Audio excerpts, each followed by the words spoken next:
Hey guys, how's it going? My name is Adam. Today I'm going to show you how to refund or return items on Temu. So first of all, go ahead to your app. So go ahead to your browser, sorry. And what I'm going to do, I'm going to just go ahead right here and ask how to get a refund from Temu.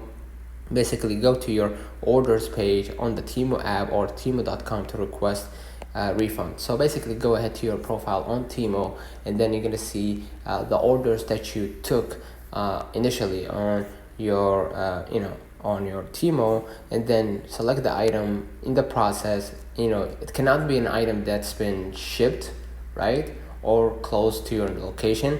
It has to be an item that, or a product that that you just ordered and you want to cancel the order, right? So right here you're gonna see, like, in the process of ordering, you can you can request a refund on Temu, and then just follow the instructions of Temu, so you can get a better gist of